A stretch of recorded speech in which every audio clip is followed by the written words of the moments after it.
Eight a height r from the surface of earth. Earth की surface पर अर्थ की radius r है और ये है रेडियस r है और इसके वेलोसिटी हमने v अज्यूम की है। ठीक, अब r हाइट ऊपर पहुंच जाते हैं, r हाइट ऊपर पहुंच जाते हैं तो इसके वेलोसिटी ve हो जाती है। तो ve की वैल्यू फाइंड आउट करनी है। हाँ, f की वैल्यू फाइंड आउट करनी है, find the value of f। तो f की वैल्यू फाइंड आउट करने के लिए इसमें अर्थ का मास तो सेम है, तो ये f को ve बराबर अर्थ की सरफेस पर ve बराबर रूट gm अपॉन r। ये तो अर्थ की सरफेस पर हो गया। अब अर्थ की सरफेस से h हाइट पर जा रहे हैं तो ve डैश कह दिया उसको, ve डैश, और ये कितना हो गया 2gm upon r plus r, क्योंकि अब सेंटर से डिस्टेंस r और बढ़ जाएगी, r डिस्टेंस और बढ़ जाएगी तो r और r कितना हो गया 2r। तो 2r को हम ऐसे लिख सकते हैं 1/√2 into root 2gm upon r, और 2gm अपॉन r की किसकी वैल्यू है v की वैल्यू है, 1/√2 v। अब ये f ve से इसका कंपेयर करिए, f ve से इसका कंपेयर करोगे, f ve से कंपेयर करोगे तो this imply f equal to 1/√2।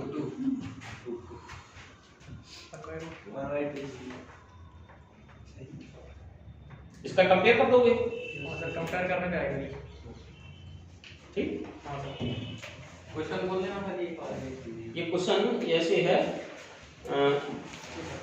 पृथ्वी की त्रिज्या r है,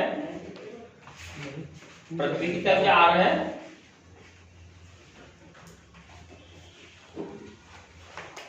इसकी सतह से r ऊंचाई पर, इसकी सतह से r ऊंचाई पर एक प्लेटफॉर्म बनाया जाता है।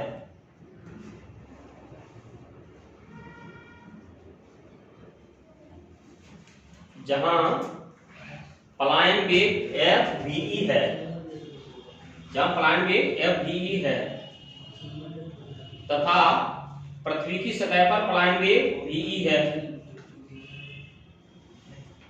पृथ्वी की सतह पर पलायन वेग VE है, तो F का मान क्या होगा? इंग्लिश में the earth is assumed to be a sphere, earth is assumed to be a sphere of radius r,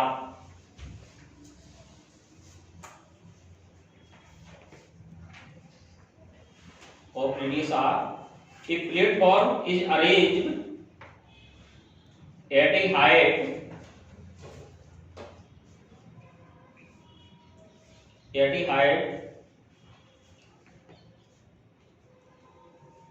r from the surface of earth,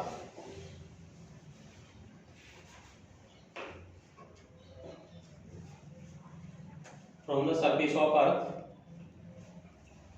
the escape velocity of a body from this platform is FVE, where VE is its escape velocity, this platform का क्या है? escape velocity of a body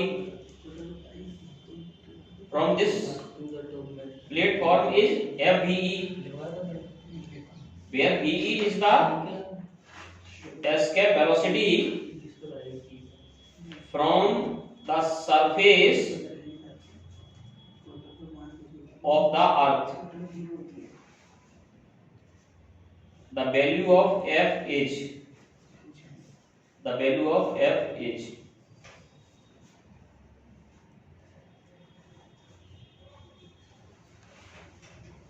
तो gravitation का chapter important भी है, जैसे chapter से question आता है ग्रेविटेशन से।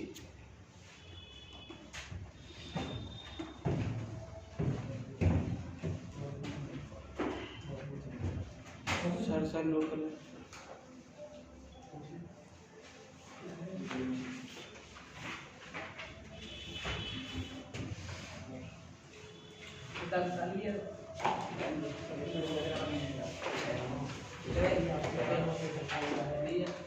सर नोट तो की नहीं पाया।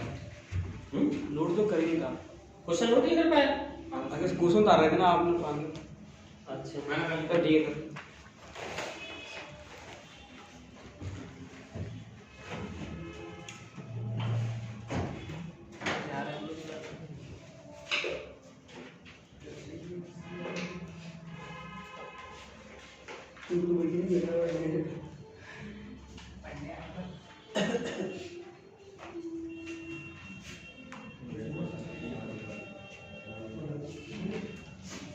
किसके जवाब करते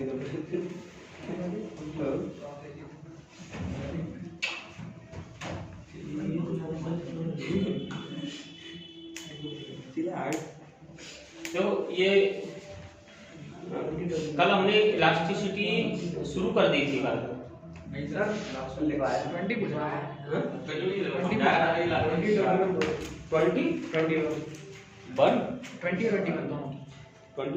दोनों।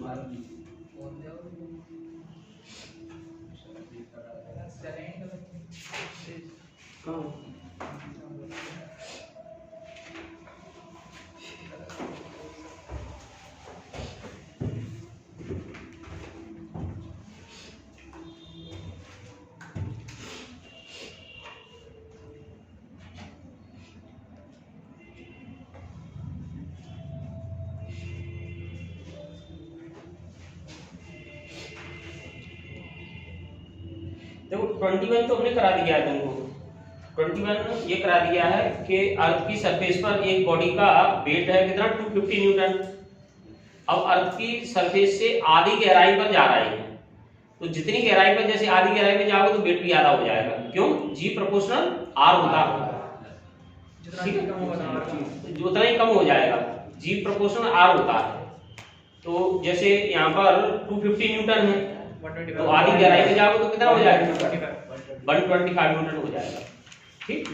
अब जैसे मान लो यहाँ पर 500 न्यूटन होता, तो आधी गहराई पर जाने पर अब आधी गहराई पर न जाकर के 1/4 गहराई में जा रहे हो, अर्थ की सरफेस से 1/4 गहराई में जा रहे हो, तो इसका वेट भी 1/4 ही हो जाएगा।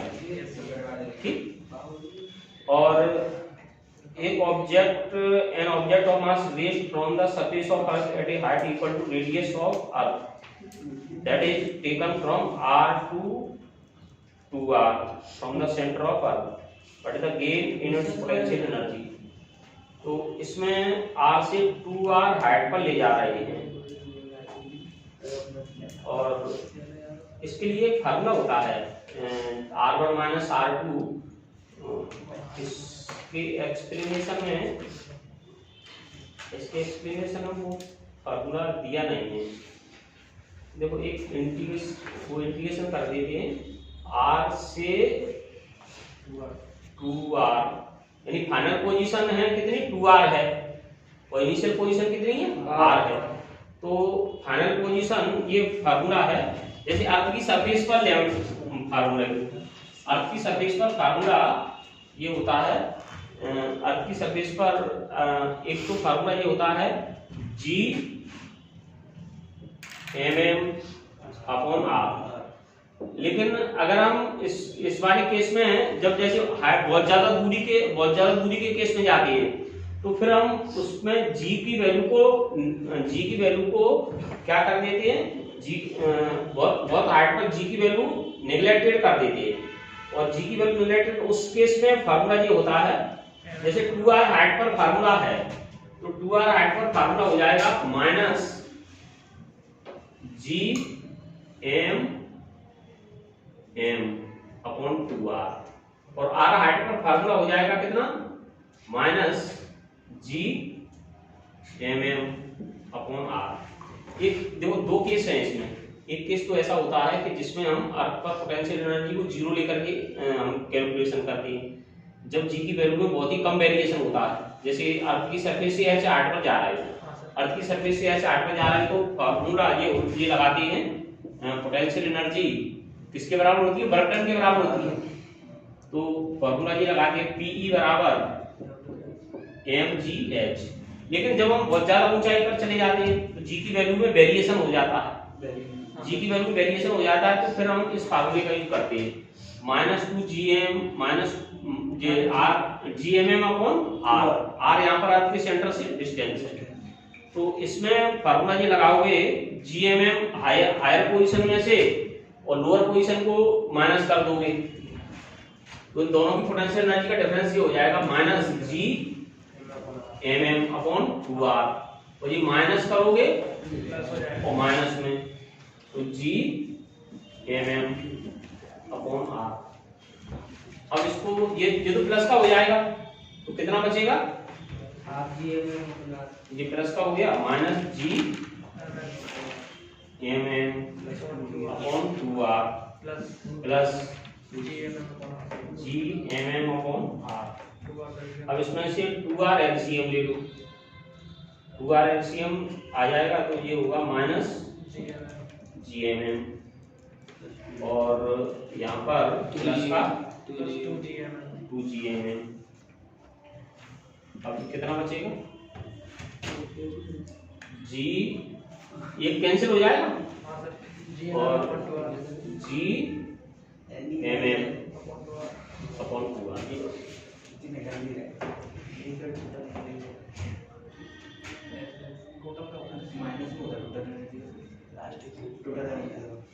नहीं, हम ऊपर से जैसे हम नीचे r से 2r तक ले रहे हैं तो उसकी पोटेंशियल एनर्जी क्या होगी, बढ़ जाएगी, इंक्रीज हो रही है पोटेंशियल एनर्जी। अर्थ की सरफेस पर रहेगा ना,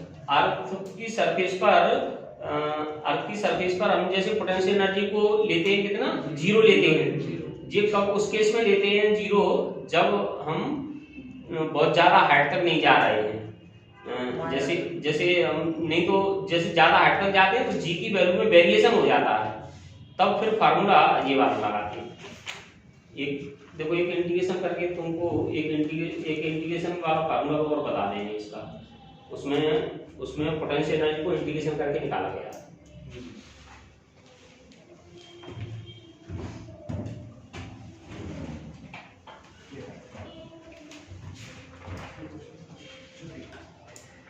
अच्छा, ये सैटेलाइट की ऑर्बिटल स्पीड है, वो टोटल ऑर्बिटल स्पीड कैसी होती है, नेगेटिव होती है सैटेलाइट।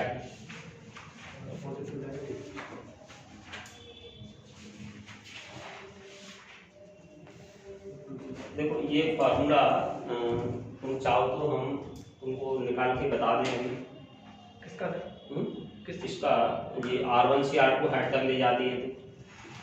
ये फार्मूला है ना, अभी हमने यूज किया था ये फार्मूला, ये डायरेक्ट ये फार्मूला लिख लो, PE बराबर पोटेंशियल एनर्जी बराबर gmm और 1/r1 माइनस 1/r2। ये फार्मूला निकालने में तो बहुत देर लगेगी, पूरा डेरिवेशन निकालने में।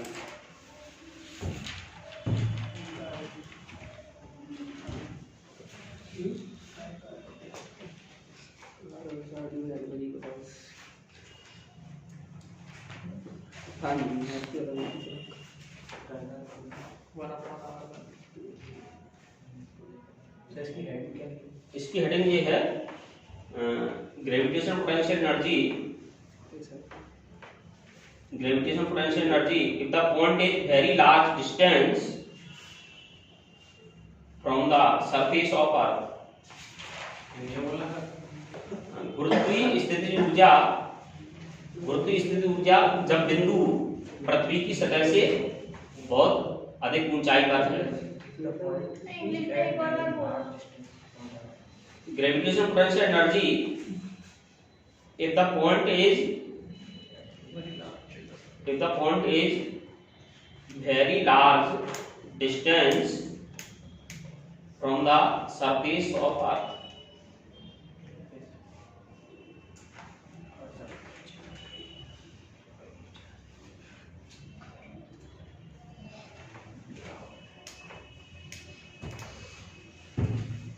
देखो दोनों फार्मूला है, एक तो ये है देखो एक तो ये वाला है, ये U बराबर mgh, ये कम डिस्टेंस के लिए, और एक ये दूसरा फार्मूला, ये ड्राइव करना पड़ता है, जब यहाँ से पूरा पेज भर जाएगा तो तक तुम्हारा पीरियड आधा हो जाएगा।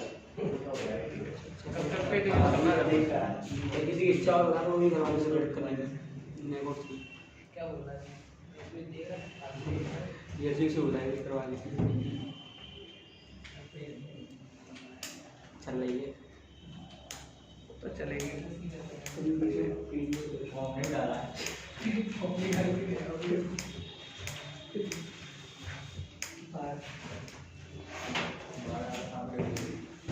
कल हमने तुमको इलास्टिसिटी के बारे में बताया था, बॉडी की ऐसी प्रॉपर्टी कि जब हम उस पर डिफॉर्मिंग फोर्स लगाते हैं, डिफॉर्मिंग फोर्स को क्या कहते हैं, विरूपक बल को डिफॉर्मिंग फोर्स लगाते हैं तो बॉडी का शेप और साइज चेंज हो जाता है, और डिफॉर्मिंग फोर्स हटा लेते हैं तो ओरिजिनल शेप और साइज में आ जाता है।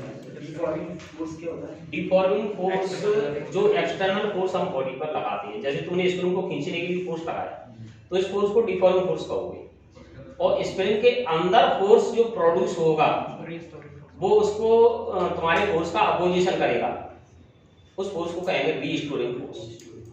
That force is called the restoring force. Original position में लाने के लिए, ओरिजिनल पोजीशन में लाने के लिए, जैसे अगर तुमने दबाया, ये डिफॉर्मिंग फोर्स और रीस्टोरिंग फोर्स की डायरेक्शन अपोजिट होती है, विरूपक बल और प्रत्यानयन बल विपरीत दिशा में होती है। मैग्नीट्यूड इक्वल होता है, हां मैग्नीट्यूड इक्वल होता है और डायरेक्शन में अपोजिट होती है। मैग्नीट्यूड इक्वल और डायरेक्शन अपोजिट, ठीक। जैसे अभी तुम उसको दबाओगे तो वो दबाने का पोजीशन करेगा, और खींचोगे तो खींचने का पोजीशन करेगा, दोनों केस में पोजीशन करेगा। Yes sir. तो जैसे सपोज कीजिए कि ये बॉडी है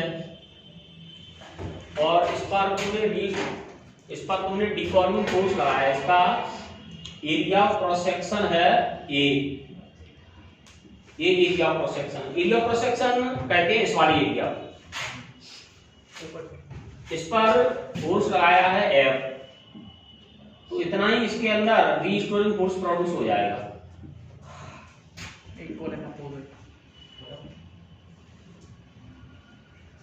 इसको हिंदी में कहते हैं प्रत्यानयन बल। अब एक एरिया पर रीस्टोरिंग फोर्स लग रहा है F, तो यूनिट एरिया पर कितना लगेगा, F/A, और यूनिट एरिया पर जितना रीस्टोरिंग फोर्स लगता है उसको कहते हैं स्ट्रेस।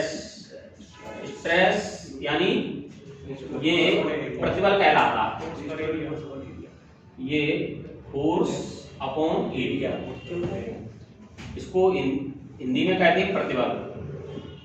प्रतिबल बराबर बल बटे क्षेत्रफल। इसकी SI यूनिट क्या हो जाएगी, न्यूटन पर मीटर स्क्वायर, इसको पास्कल भी कहते हैं। This is equal to pascal.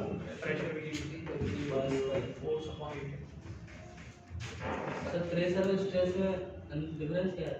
Pressure और डिफरेंस में एक तो प्रेशर होता है, उसकी डायरेक्शन होती है, वो एक पर्टिकुलर डायरेक्शन में होता है प्रेशर, और स्ट्रेस है, स्ट्रेस वो अपोजिट। अब एक मिनट